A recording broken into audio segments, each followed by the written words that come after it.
dear viewers.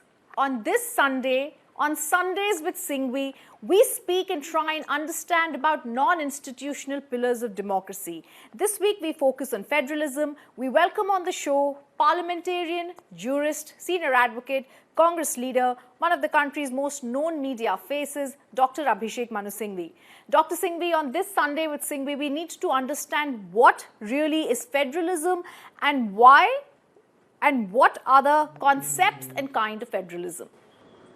Thank you, Rhythm. As you said, it's a non-institutional pillar, and it is very interesting, and I noticed it last time when I looked at the Constitution, that the word federalism or the word federal is not used anywhere in one of the world's longest constitutions, which is the Indian Constitution. There is a word federal if you do a search. That is nothing to do with this, that's the word federal court. Right. So, extraordinarily long constitution, not once is the word federal or federalism used. Now, the amazing thing is that despite not being used, it has been held to be a basic feature, a basic structure of the Constitution of India.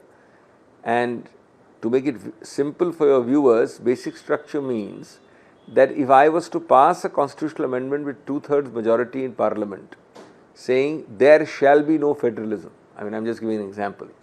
That constitutional amendment would be unconstitutional. That is the power of basic structure.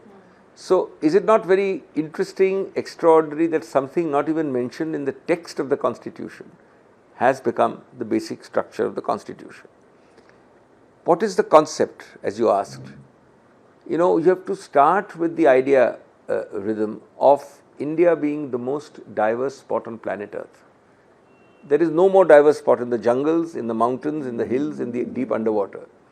We have the birthplace of the 4 largest religions of the world. 2 or 3 others have number 2 or number 3 populations of the world in India. The smells, the sounds, the rituals, the dresses, 2,000 dialects, hundreds of languages. So, in the most diverse spot on Mother Earth or planet Earth, federalism becomes a self-preservatory method to manage diversities. It is a vehicle for accommodation of diversities, and it may not apply to a less diverse, uniform, monolithic kind of country. But in India, you cannot imagine how relevant it is. Now, before I come to the details, one must remember that there are 2, 3, 4 kinds of federalisms. The most truly federal concept is USA, and that is known interestingly as a bottom-up federalism. Bottom-up because USA actually, as few people realize, was sometimes many, at least a few countries pre-existing the country of United States of America. You know, Texas was a country. Right. Louisiana was a country.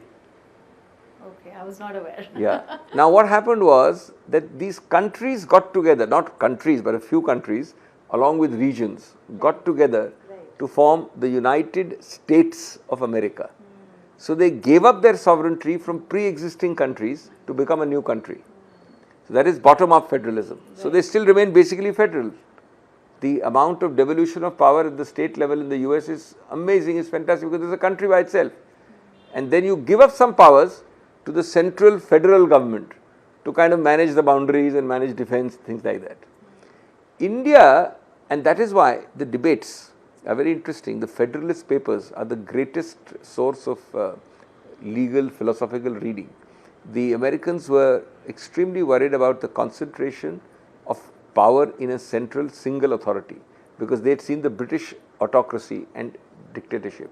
So, they federalized it, they decentralized, said don't give power to one organ. The whole of the US Constitution is designed like that, the Federalist Papers talk like that, all the first 3-4 presidents of the USA when they were writing the Federalist Papers talk of that. It's very interesting that the Constituent Assembly debates of India have exactly the reverse sentiment. In India, a lot of them said, the debates will show you, but federalism is very necessary, it's very good, it's desirable. But we are very scared about the fissiparous tendencies of this country, which has just emerged from the horrors of partition. Everybody is trying to break up this country. There are attempts to go and balkanize it in different states, and you had the Hyderabad example, the Jammu and Kashmir attack by Pakistan at that time, some of the border states, including parts of Saurashtra, etc. So they said we have to keep this country together. So these sentiments led to reverse concepts and ultimately led to what we called a basically unitary slanted constitution with some federal features, which incidentally a Australian theorist right at independence, very well known person called Kenneth Weir, who was teaching at Oxford, said this is therefore a quasi-federal constitution. It is only very, very partially and slightly federal. It's actually a unitary constitution. So I ask you then, Dr. Singhvi, why do you say India is mostly unitary with some federal features? This is the reason why, as I said, Kenneth Weir said it's a quasi-federal constitution. Now, if you see the text, now we are in the text, we are post-independence because that was pre-independence. The text has several features, of course, fortunately not much used except one. But they clearly show that federalism, decentralization can be controlled by the center when it wants. There are articles less known, for example, 200 and 201. Say a governor of a state can refuse to give assent to a state law. The state is supreme minister. If it finds that it impinges on high court jurisdiction, for example, because high court is a centralized thing. It's very interesting. In America, you have two laws operating on each citizen. On the same citizen, a federal law operates and a state law operates. That is partially true in India, but not really in a big way, because basically the basic laws of India, the Civil Procedure Code, the Criminal Procedure Code, the Contract Act, the IPC, hundreds of such laws are only single law. You don't have two laws, one the central IPC and the state IPC. In America, there are two sets of laws, but more than that, there are two sets of judiciaries operating on you. For 80% work, you go to the state judiciary, which is lowest district court, the appellate court and the Supreme Court of a state. But then you have simultaneously on you operating a federal law. For federal matters, it goes district court, court of appeal and the Supreme Court of USA. India is not India has a unitary system of the High Court. So I ask you then, you've told us this theory of law. In operation, how is it? Exactly. The fascinating part in the story of federalism, which is one of the reasons, in fact, I was struck when I studied it, is how from the constitutional design, which is quasi-federal at best, to operational reality, we have had unintended or inadvertent federalism. Today, India is probably 100 times more federal country than Dr. Ambedkar would ever have thought in the Constituent Assembly or our framers would have thought. And that is a fascinating story. Before I come to that, and I give you the 6 features of unintended or inadvertent federalism, I must emphasize that federalism in a pluralistic country like India, as I said, is vital for managing diversities. Dissent, discomfort and dissatisfaction, the 3 Ds, if they explode and are managed at the state level or more so at the panchayat level, they do not explode at the top. It's like a pressure valve. So it depressurizes at the local level. Federalism is that. People don't realize, people think of federalism as something very, intrusive. Now, there are 6 features, as I said, and let me touch upon 3 of them first and then we'll do the 3 others. The first is, very interestingly, linguistic federalism. When India became independent, states were not reorganized on language lines. And you are too young, but even I was perhaps too young then, but there were language riots in those days. Riots based on language, which you are unheard of now, largely. And you then reorganized by 1956 Act. Gujarat became Gujarat because Gujarat and Maharashtra was one. Right. So the Gujaratis got a Gujarati speaking state. Right. Telangana much later Yes. has become, Yes. but ultimately, originally it was a linguistic debate. Now, the advantage of 1957, which led to linguistic federalism, is the reorganization, number 1, and followed by a 3-language formula, which has stood the test of time from the 60s. The language riots we have not largely had, except now occasionally we get provocations. But the 3-language formula has stood the test of time. The English, Hindi and the local language. This is accommodative federalism in the linguistic field. And in fact, I would credit your department with the greatest promotion of Hindi. The government of India must have spent billions of rupees. I, as a member of parliament, get reams of paper in English and then in Hindi. We have the Hindi Salakar Samiti, we have the Hindi promotion department. which is all very good. But Hindi would never have progressed at the astronomical rate it is progressing, except for channels like yours. Not yours, I mean channels. Today, when you don't impose Hindi, when you don't make you conscious of Hindi, people go and speak in a swabhavik manner. They are not made conscious that you are a Kashmiri, I am a Tamilian, you are a Telugu and he is a Bengali. They speak tutti-frutti Hindi, good Hindi, bad Hindi. And secondly, the purity of clishness, but clish is a Hindi word which means extremely difficult, lohapata gamini for train. That is not done now because you talk in a bolchal ki bhasha. This linguistic federalism is one. The second is Article 356, which of course, as I told you, is a direct inroad into federalism because the state can take over. Now, 356, the point is very interesting.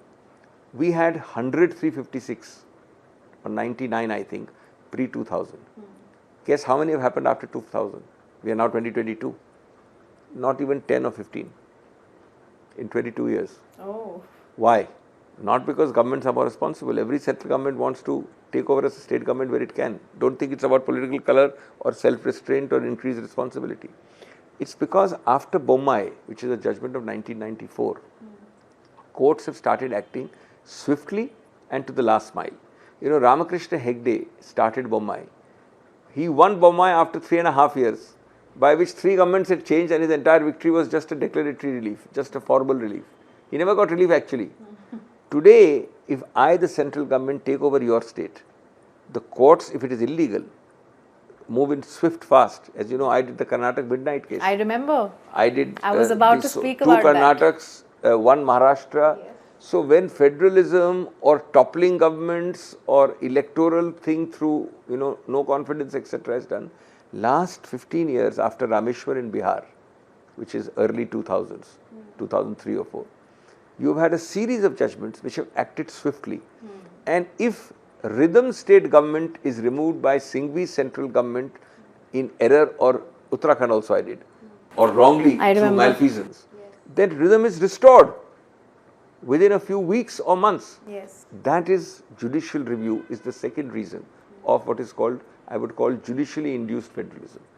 356 use has become less and lesser, because if you do wanton egregious use of 356, courts will step in and stop it. The third is Panchayati Raj, which in particular is of importance for women, which I am sure you would be interested in knowing.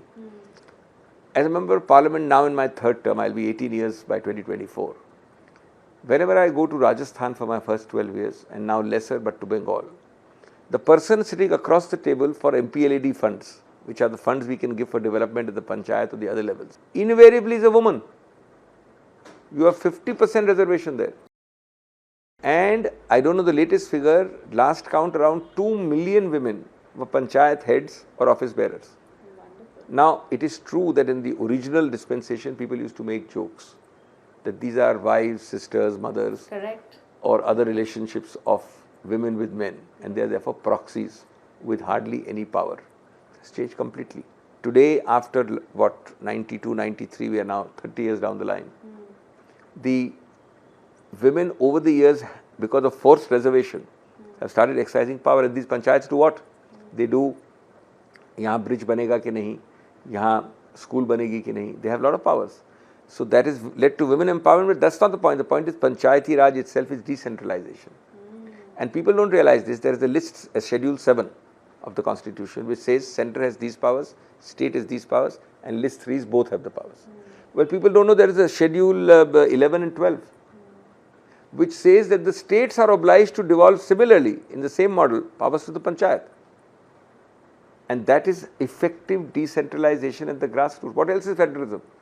Panchayats were not there in this form, and I am happy to say that this part 9A of the Constitution came pursuant to a report called the L.M. Singhvi High Powered Committee report, my father's report, which suggested it. That led to a constitutional amendment in the late 80s. That led to the constitutional amendment which inserted part 9A into our Constitution, which is a charter for federalism completely. So these are 3 significant, apart from 3 other reasons, of federalism, never designed, never intended. In fact, Panchayati Raj has come through a constitutional amendment 40 years after Dr. Ambedkar passed the Constitution, 45 years. So therefore, these are one of the 3 of the 6 federating influences which have made India a much more decentralized. I love hearing the fact that, women are causing a silent revolution to the very face of federalism in India. What, Dr. Singhvi, according to you, are the other facets that are important and are leading to federalism? We have discussed three significant unintended federalism, inadvertent federalism facets. Namely, as I said, linguistic federalism, the fact that there is judicial push to federalism, and the revolution in Panchayati Raj. The fourth one is economic liberalization. You have to wind back to pre-91 or pre-85, and this is all taken for granted.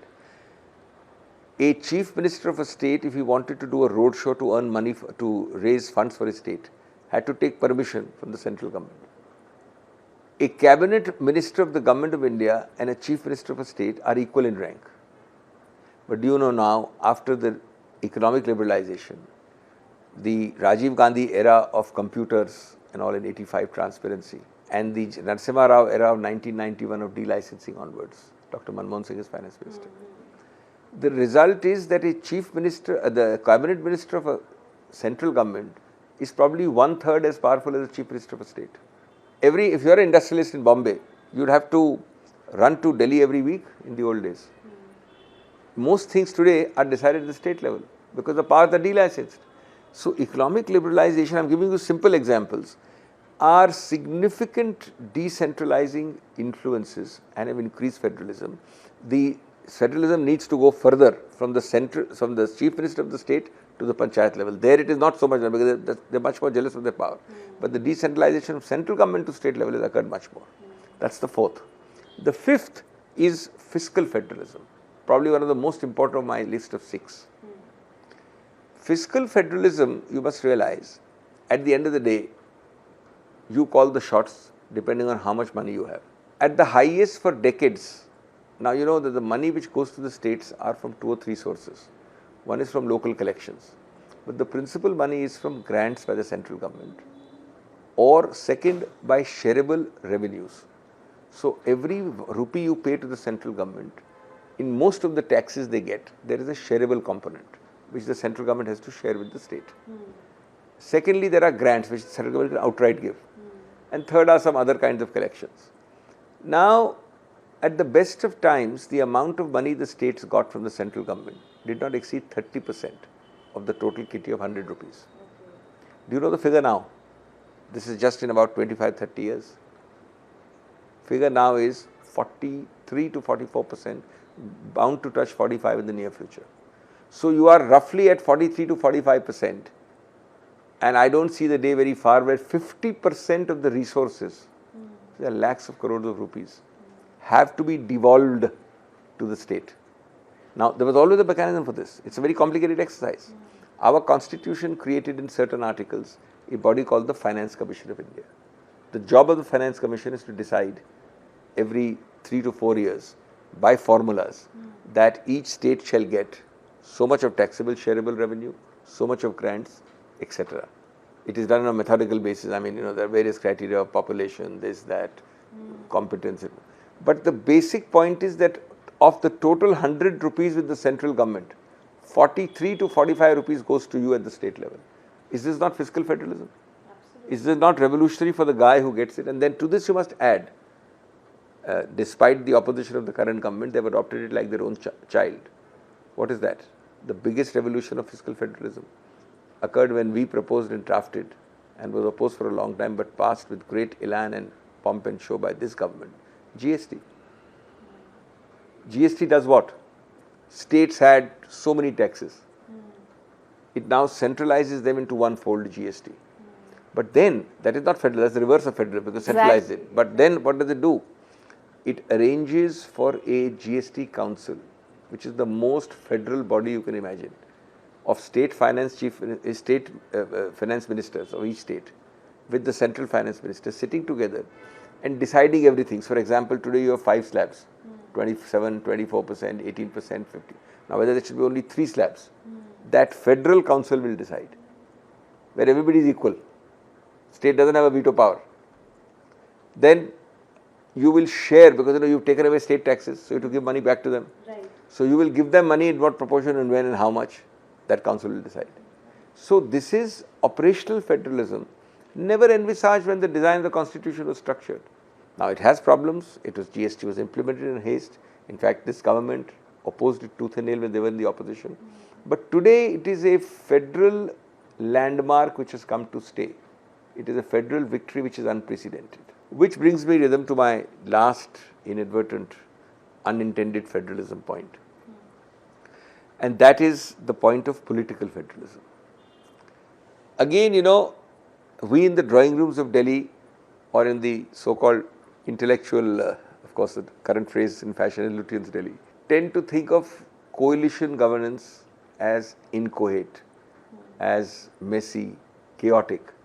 We tend to think of regional parties as cacophonous, making a lot of noise. We tend to think of coalition arrangements as anti-national because they are not united in the interest of the nation. They are multifarious people making noises. Single party is better, single majority. Actually the reverse is true. Since 91 at least, there has been embedded in Indian politics coalition era. If you rewind to 91 and onwards, almost in some 80%, 70%, 60%, including the center, you've had major coalition governments. It was not true before 1991, single party rule. I remember, yes. Now, what is this when you have now 10, today I don't know the count latest, but probably 15 to 20 states of India are ruled by regional parties. Is that not federalism? It's not a central based party. They are more focused, howsoever big and important they may be. A Trinamool Congress first focus will be Bengal. That is true right across Northeast. Now, it is possible that you may have same party in color here and same party. That's not the point. The point is political federalism increased through coalition governments. It is increased through arrangements where central governments for the first time in the last 20 years have to live with several state governments whose political color may be different. Now, whether you call it cooperative federalism or competitive federalism, and this raises many large issues. How bad you are at that, how good you are at that, how many times you send the CBI into my house without being invited in the state level. States have to give consent. How many times you do genuine. So, GST Council, I would say, an excellent example of cooperative federalism.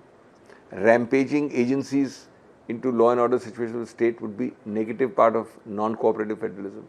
But that there is greater federalism by regional parties, by coalition era, is certainly undeniable. Yes. And that is how I would like to see that federalism today in 2022 is completely beyond what our framers, very wise, intelligent men, and Dr. Babasaheb Ambedkar would have designed or thought of. All right. As we draw an end to this episode of Sundays with Singhvis, we also need to get a sense of the other pillars of democracy. But one thing is for sure, federalism in India, in quasi-federalism, as Dr. Singhvi said, is here to stay. Thank you for watching. See you next Sunday.